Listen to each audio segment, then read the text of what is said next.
Hi guys, first of all, sorry for the slight hiatus, just real life got in the way of YouTube for a bit, but I'm back now and bringing you a video today on this, what at first glance looks very much like a normal early production 1937 pattern basic pouch, a Mark 1.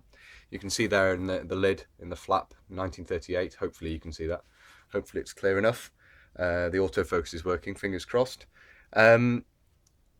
However, this is quite different, as the title gives away, really. There's no mystery to this. We look at the back here and bring in a 1937 pattern Mark 1. You can see the differences, for the primary differences. We have hooks on the back, the larger hooks for the 1908 width of belt.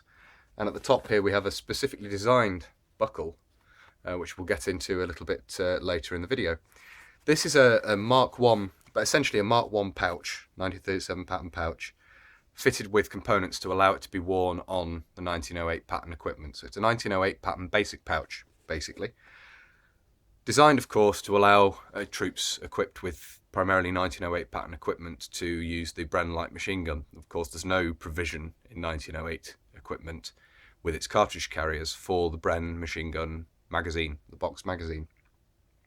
So these were introduced alongside the early issues of 1937 pattern, basically to allow troops who couldn't be issued a full set of 1937 pattern to nevertheless train with and use the Bren light machine gun. Here you can see a photograph of the 4th Battalion of the Welsh Regiment, the Territorial Army Battalion of the regiment, wearing these 1908 pattern basic pouches in 1940, I believe. So having a bit more of a look at the details of this, if we bring in the Mark 1 pouch again, the 1937 pattern Mark 1 pouch, you can see this has the loops here for blank ammunition for firing rifle grenades, which appears to have never been fitted to this pouch. If it had been, it would have overlapped the maker's stamp there. Khaki Web, which is a very interesting website looking at British accoutrements, web equipment and Commonwealth accoutrements and web equipment. I'll put a link into the description of the video for that. It's well worth a look. Discuss the fact that they believe that around the middle of production in 1938, the loops for the blank ammunition were removed, and it seems that these are made to that specification, the body of the pouch. Obviously, going back to the back, the buckles on the back and the hooks on the back are quite different. These are the standard 1908 pattern hooks, which obviously fit the wider 1908 pattern belt. This at the top is identified as an item that's made specifically for this pouch, and it's a buckle which allows the use of the 1908 brace, which is of course 2 inches wide, so the brace can be looped through here in the normal way and then down the back of the pouch.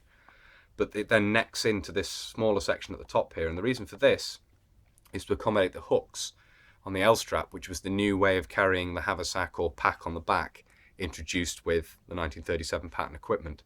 The 1908 had used buckles on the braces to buckle the pack on, and the 1937 pattern introduced the L-straps that are then hooked into the pouches, which allows you to dump the pack or the haversack more easily and take it on and off separately. And this is an adaptation to allow that to be used with the 1908 pattern equipment when these pouches are worn. Obviously there's no strap. The 1908 cartridge carriers have a strap that goes around the back and attaches to the bottom of the pack or the haversack when worn on the back, and these are devoid of those, so the L-straps would be necessary to comfortably wear the pack or haversack. So there it is. It's just a quick video on this really, because there's not much more to the design than that, but it is an interesting interim design from the very early Second War period, which allowed men equipped with 1908 pattern to train and use the Bren gun, train with and use the Bren gun, without dispensing with the entire set of equipment. And obviously it meant that it's an expedient for a time before all men could be equipped with the new 1937 pattern web equipment. These could be introduced to make the 1908 that bit more practical for a bit longer. So there it is. I hope you found that interesting, and if you like my videos and would like to see more on this sort of thing, Commonwealth and British equipment, uniform and so on, please consider subscribing. And if you're already subscribed, or if you're newly subscribing, make sure you hit the notification, the little bell, the notification button, so you get updates of when I upload new videos. Also, I do have an Instagram where I put up previews of videos that are going to be happening, or links through to the videos, and also a Facebook page where again I post photographs and things that I can't slot into YouTube videos easily and show a bit more of the collection. So if you'd be interested to see more of that sort of thing, make sure you check out those. There's links in the description. And until next time, bye for now.